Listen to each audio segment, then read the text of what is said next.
채권으로 경제적 자유에 이르는 그날까지 채권 부위의 이지혜 기자입니다. 회사채 시장이 전반적으로 활발한 흐름입니다. 특히 채권 발행 시장은 우량 등급과 비우량 등급 간 투심이 엇갈리고 있는데요. 5년 만에 공모 시장에 나선 맥쿼리 한국인프라, 1,000억 원 모집에 8배가 넘는 유효 수요를 확보하면서 강세 발행에 성공한 HD 현대오일뱅크, 한화솔루션까지 수요 예측에서 오버부킹, 그러니까 발행액 대비 수요가 초과한 거죠. 언더 발행됐습니다. 언더 발행이라는 건 채권 평가사의 평가 테이블이 있는데 일종의 공시지가 개념이라고 보시면 되고요.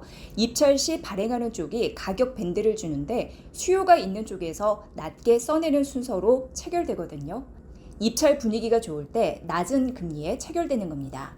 안정적인 기업의 펀더멘털, 업황 기대감이 받쳐준 영향이죠. 그러나 중견 건설사인 한양은 명암이 엇갈렸습니다. 지난 8일 1년물 단일물로 ESG 채권 600억 원에 대해 수요 예측을 진행했는데 140억 원의 매수 주문을 받았거든요. 목표 금액을 채우지 못한 겁니다. 미매각이었죠. 당초 채권 평가사가 제시한 금리 밴드를 상회하는 오버 발행되는 모습을 보였습니다.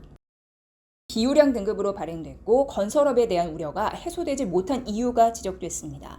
이외에도 신인도 높은 건설사인 신세계건설, KCC건설을 비롯해 한신공영 등도 모두 회사채 수요 예측에서 미달을 기록했죠. 건설업 투자 심리는 여전히 꽁꽁 언 듯합니다. 사실 올해 들어 규제 완화와 금리 하락 등의 영향으로 집값 살아난다는 기대감이 나타나기도 했는데요. 매매와 전세 가격 지수의 하락폭이 축소됐고 일부 지역은 상승 전환에 성공하기도 했으니까요. 거래량과 미분양 주택수에서 최근 4달 연속 긍정적인 신호가 나오고 역전세난에 대응하기 위한 보증금 반환, 관련 대출 지원도 시장 안정에 도움을 줄 것이란 기대가 나오고 있습니다. 하지만 이경록 신영증권연구원은 부동산 가격이 바닥을 통과했다는 것은 긍정적이지만 부동산 금융 손실 인식은 시작 단계라면서 물량 부담과 추경 이슈, 부동산 금융 잠재 우려 등을 소화할 시간이 필요하다라고 분석했습니다.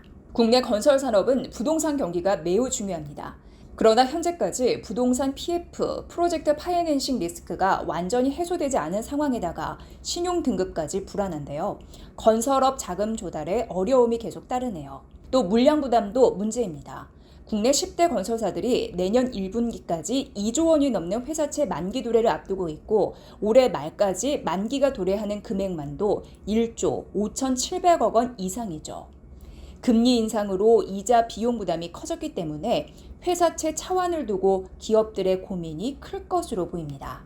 공모 회사채 발행 시장에서도 미매각이 속출하는 이유 알 수 있겠죠. 이경록 연구원은 중장기적인 금리 하락에 베팅하는 것은 장기 국채로 대응하고 크레딧 채권은 듀레이션을 짧게 하는 바벨 전략을 권고했습니다. 여기서 잠깐, 바벨 전략은 뭘까요? 채권 투자에서 중기 채권 말고 단기 채권과 장기 채권을 보유해서 수익을 꾀한 전략인데요. 안전자산과 고위험, 고수익 자산으로 포트폴리오를 구성하는 겁니다. 양극단에 있는 자산을 편입하는 거죠. 기구, 역기 생각하시면 돼요. 실제로 이걸 따서 바벨 전략이라 합니다. 시장 회복을 위한 조건은 전세, 매매 가격의 격차 축소로 거래량이 회복하고 공급 부족 인식이 확산되면서 회복기의 과정을 거쳐야 한다고 합니다. 정부 당국의 선제적 관리가 필요한 영역인 만큼 채권 부위가 앞으로도 신경 써서 확인해 볼게요.